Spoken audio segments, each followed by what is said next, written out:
Hello, I'm Joanne Diaz. And I'm Abram Benningham. And this is Poetry for All. In this podcast, we read a poem, discuss it, learn from it, and then read it one more time. And today we are delighted to have Wendy Wall as our guest. Wendy Wall is the Avalon Professor of the Humanities and Professor of English at Northwestern University. She is the author of multiple books that focus on early modern literature and culture, and most recently, she is the co-creator with Leah Knight of the Pulter Project, Poet in the Making. And this is an online project which presents the scientific, religious, political, and personal poetry of 17th century writer Hester Pulter. Today, Wendy is here to discuss Hester Pulter's poem, View But This Tulip. Wendy, thank you so much for joining us today. Thank you, Joanne and Abram, for letting me be on your podcast to talk about a poet that I find so amazing and a poem that I really love. Well, that's so great. Could you tell us a little bit about who Hester Pulter was and what inspired you to create this project? Sure. No one knew that Hester Pulter existed until quite recently. It was a graduate student, actually, at the University of Leeds Library working on a digital project that found a manuscript in their collections that no one had really noticed. And he opened it, and it had 120 amazing poems about science, religion, grief, politics, and an unfinished romance. And this book had lain hidden, unknown, maybe in somebody's attic for 300 years. So I found it amazing that there was this woman in the mid-17th century who was really in the vanguard of intellectual movements, knew about current up-to-date science, had an amazing poetic ability, and we don't know about her because she didn't circulate her poems. So Hester Pulter was a woman born in 1605. She got married at age 15. She had 15 children. Wow. 13 of whom died before her. Think about that. So that means that she was pregnant 11 years. She was a very interesting woman who described herself as living in seclusion. She was the religious and political minority in her county because she was a royalist. So she was living at this time of English Civil War, the rise of science, the beginning of modern philosophy, and she was avidly interested in all of these things. And yet, we didn't know she existed until quite recently. That's amazing. And so now we have the Pulter Project, which we'll link to on the podcast website so you can check this out for yourself. But it's an amazing online project that makes her poems available with headnotes and curated and with all kinds of ways into these poems. But to give you a taste of that, we thought we would just introduce one of her poems today. So, Wendy, would you be willing to read for us what is her 105th poem, View But This Tulip? Sure. View but this tulip, rose, or gillyflower, and by a finite see an infinite power. These flowers into their chaos were retired till human art them raised and reinspired with beating, macerating, fermentation, calcining chemically with segregation.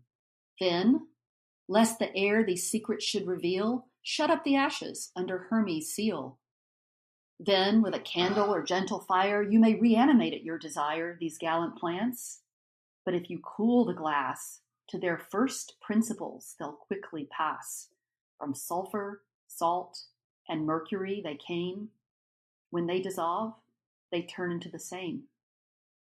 Then, seeing a wretched mortal hath the power to recreate a verbius of a flower, why should we fear, though sadly we retire into our cause? Our God will re-inspire our dormant dust and keep alive the same with an all-quickening, everlasting flame. Then, though I into atoms scattered be, in indivisibles I'll trust in thee. Then let this comfort me in my sad story. Dust is but 4 degrees removed from glory by nature's paths. But God, from death and night, can raise this flesh to endless life and light. Then, my impatient soul, contented be, for thou a glorious spring ere long shall see. After these gloomy shades of death and sorrow, thou shalt enjoy an everlasting morrow. As wheat in new plowed furrows rotting lies, incapable of quickening till it dies, so into dust this flesh of mine must turn, and lie a while, forgotten, in my urn. Yet when the sea and earth and hell shall give their treasures up, my body too shall live, not like the resurrection at grand care, where men revived in strait of life despair, but with my soul my flesh shall reunite, and ne'er be involved with death and night, but live in endless pleasure, love, and light. Then hallelujahs will I sing to thee, my gracious God, to all eternity. Then at thy dissolution patient be. If man can raise a flower, God can thee. Oh, that was a beautiful reading. Thank you so much. One of the things that occurs to me, and our listeners may or may not have the text of this poem in front of them, but this is categorized as an emblem. So the title of the poem is View But This Tulip, but it's also called Emblem 40. I wonder if you could talk to us about what that means. How is this poem an emblem? Yeah, that's a great question. And an emblem is usually seen as a didactic poem, a poem that teaches a lesson. And it usually has an image that was, in the book, printed or drawn in a manuscript, and then a motto that kind of summed up the image, and then a short poem that resolved something or gave you the meaning of it. So what's so interesting to me is that Pulter saw these poems as emblems, but they're called naked emblems. They don't have an image that precedes them. And the reason that interests me is because, of course, emblems are so tied to, as you say, didacticism and teaching, but also they're a source of powerful religious meditation in this time period in which she's writing, right? And that interplay between word and image becomes so important for someone who's trying to understand their own doubts about religion and faith and the afterlife. Absolutely. And that's one reason I find Pulter very interesting in general, but also in this poem. She takes scientific and religious issues and puts them together. So the idea of whether you could prove something by observation, by looking at it, by empirical senses, was a huge part of the rise of modern science at this time. But she's trying to tell her reader, do this imperative, view but this tulip, and you can see something that will give you confidence that God can resurrect our bodies after our death, that we need not fear a sense of loss because all will be gathered together. And you need to have faith in it by doing something, looking, making, doing a science experiment in some ways. And just so readers are clear, can we walk through a little bit of what her scientific experiment here is? So the first 14 lines are really that experiment. She's got these flowers.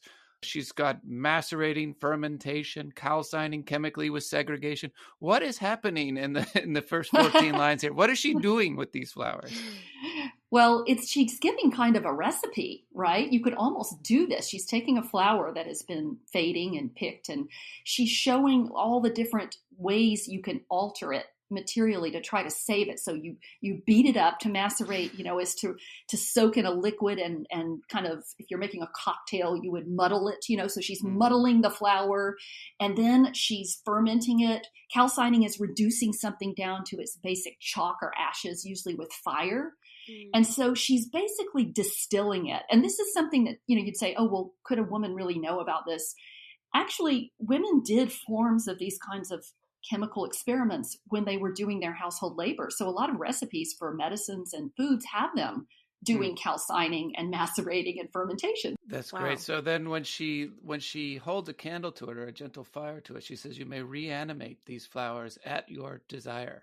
And so she's transforming them, but she's also in a certain sense keeping them alive. And people did this with varying degrees of success. Sometimes people thought that the plant would actually revitalize, and sometimes people thought that it would put out an image of the flower or something. It wasn't completely clear how it worked, but people did try it. Like, this wouldn't have been seen as crazy science or pseudoscience. This would have been seen as alchemy moving into chemistry. Yeah. Wow, okay, that's really helpful because I read this poem a number of times, and with a little bit of skepticism, I thought to myself, I kill plants all the time, and I have never been able to bring them back to life, and this seems like a little bit of a reach. So Well, I think Well, what it does do is it raises the question of how much hope there really is in this poem. I mean, I do think there's a way in which you could read this poem as incredibly confident and saying, of course, God can raise the body and the soul and put me back together and bring me on into immortality, of course. But on the other hand, as we were noting before, there isn't actually a flower to look at the beginning of this. It's a naked emblem. There's no flower there. There's no illustration there. So has she really done it? Has she really brought a plant back to life? yeah, Abram, and I think the fact that we have the last line, if man can raise a flower, God can thee. And you think, well, what if man can't raise a flower? Right. Does that mean, we're stuck and we don't get to have a resurrection? So that word if is very prominent in the last line. Even so, if, as we said at the beginning, the flower is a kind of emblem, but also in the Renaissance, people referred to poems as posies and as flowers, and collections of poems as gardens of various delights and so forth. She's made a flower with the poem. Like there's something about the poem itself that she has brought to life that at least gives us some kind of hope. Yeah, and actually, Joanne, that's the reading I prefer. I like the confident, triumphant reading where she says, view but this tulip. And when the reader gets to the end, the reader is holding this poem that is, as you say in the Renaissance, a posy called a flower.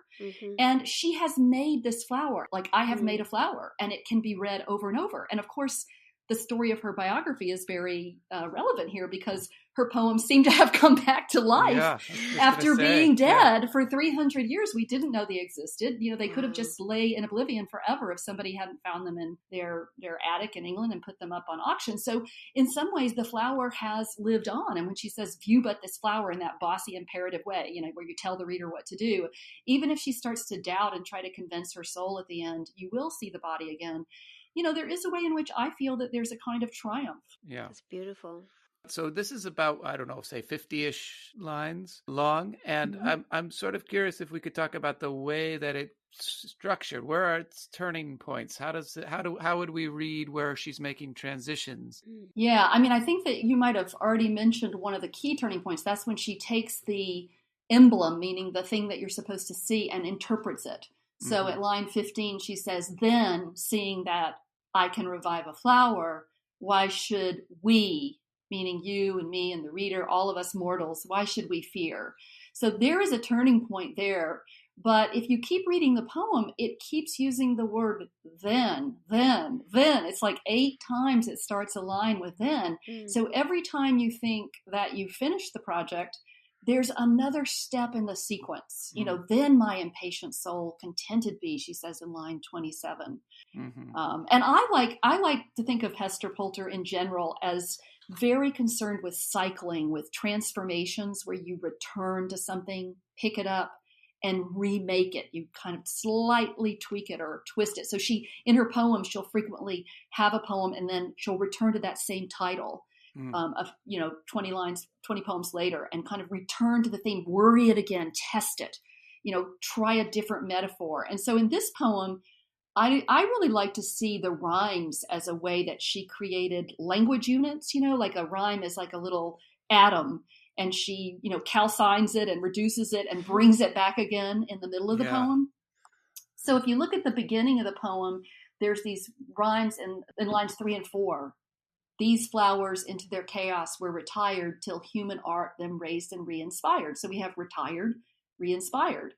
And then I noticed formally that she returns to that rhyme, which is a little unusual, in the middle of the poem, lines 17 and 18, and changes it so that it's retire instead of retired and re-inspire instead of re-inspired. And that's right when she's saying the pivotal moment, why should we fear? Though sadly we retire into our cause. So in other words, she's saying we can be resurrected, even though we were the makers in the first part of the poem, we can be the object remade by God. And she returns to the words that she remakes. Wow. And I really like that kind of cycling back to the beginning of the poem to revivify it and resurrect it. And what I love about some of the lines and passages that you're describing is, for me, the excitement of this poem is actually how dramatic it is. So yes, it's meditative. Yes, in some ways, it's a series of commands and arguments, but it's very performative to me because It starts by a mode of address that's addressing a you. But if you cool the glass to their first principles, they'll quickly pass. Then there's this sort of plural, why should we fear, though sadly we retire into our cause? And then very quickly she shifts to the I, and she stays on the first person perspective for much of the rest of the poem. Then, though I into atoms scattered be, in indivisibles I'll trust in thee. Then let this comfort me in my sad story. It becomes very personal very quickly. Yeah, I love that too. And I think it becomes increasingly personal as she tries to say, okay, I've written this didactic poem. I've said that, I should have faith that my body will not, fester in my grave. Because, this isn't really a poem about whether the soul will escape the body and be eternal. She knows that will happen. She just can't figure out how God is going to come back and get her body at the final judgment in Christian theology. How am I going to get my body back, right? The idea that your body goes to, dirt, and dirt is eaten by worms, and worms are eaten by fish, and men eat fish. And this is something Shakespeare worried about, John Donne worried about. Well, then where was your body when God needs to get it at the judgment day? It's been recycled through all these people's gullets, and, where are you? And she's worried about getting her body back, right? And so she, at the end, after this personal doubt and kind of turning the poem to herself, she turns to her soul to say, don't worry, you will reunite with the soul.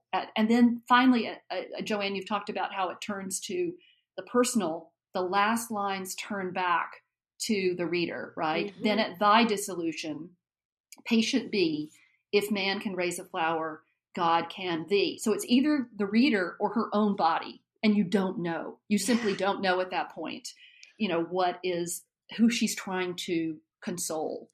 When it comes to this key sort of thematic element of being divided from your body and how are you going to get your body back, the word she uses is in indivisibles I'll trust in thee. Indivisible, of course, was the word for atoms at the time. So she's saying, well, I'll be scattered into many different atoms, but atoms themselves cannot be scattered into anything else.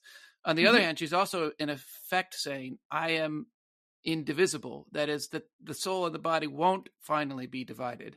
I'll be reunited precisely because the body is made up of indivisibles. Oh, I love that reading. And I love the idea of indivisible, not only as an atom, but as the final union of body and soul that's going to happen in this poem. And, I just love that Pulter is showing off here, like she did with the Calcining. She wants to show off in her poems that she knows Galileo's theories of astronomy. How did she know that? It was only in Latin and it hadn't even been published, for her to read. We never would have thought a woman living where she lived would have had access to some of these concepts. She's really interested in atomism in so many of her poems. So she wants to throw in there, though I into atoms scattered be, in indivisibles I'll trust in thee, to show that she knows the debates that are going on about whether Aristotle was right or whether these other classical thinkers about atomism were right. And she kind of gets it in there as she's, declaring a kind of triumphant faith in God.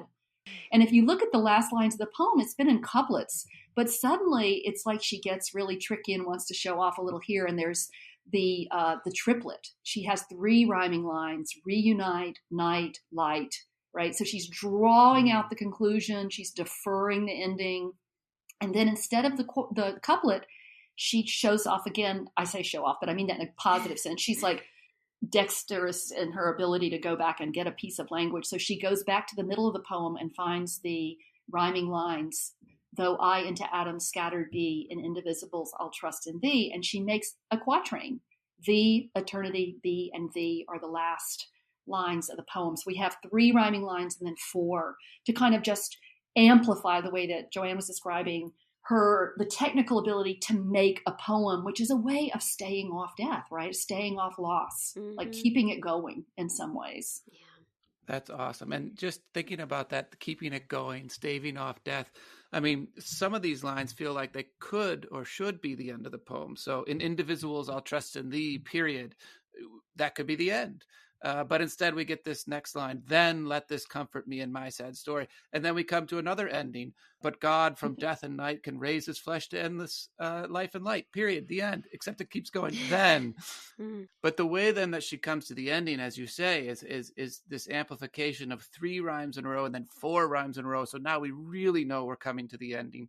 And what I love about that ending is, apart from all those large words at the beginning, the simplicity of the end, those 3 monosyllabic words, God can thee. You know you've come to the end when you end on this really powerful, short 3-word summation of the poem itself. Yeah, I love that. I love that idea that the poem keeps ending and then starting again, because of course that's what we've been talking about, is like the resurrection of something, like when it's come to its terminal point and then you start over, you create a different material form. And this goes back to our 2 readings. I mean, either the starting again is doubt. It's like, let me talk myself into believing in this reunion and this transformation of the body, or it's more what Joanne was suggesting, where it's kind of rhetorically taking control and amplifying and proliferating it more to show human confidence in what you can do in the face of doubt. So I think both readings are beautifully staged in this poem. With all that we've talked about, I wonder if we could ask you to read the poem one more time so we can think about some of the things that you've addressed. Sure. Now I'm wondering if I'm going to read it and what's going to happen to it in its second incarnation. View but this tulip, rose, or gillyflower, and by a finite see an infinite power. These flowers into their chaos were retired, till human art them raised and reinspired with beating, macerating, fermentation, calcining chemically with segregation. Then, lest the air these secrets should reveal, shut up the ashes under Hermes' seal. Then, with a candle or a gentle fire, you may reanimate at your desire these gallant plants. But if you cool the glass to their first principles, they'll quickly pass. From sulfur, salt, and mercury they came. When they dissolve, they turn into the same. Then, seeing a wretched mortal had the power to recreate a verbius of a flower, why should we fear, though sadly we retire into our cause?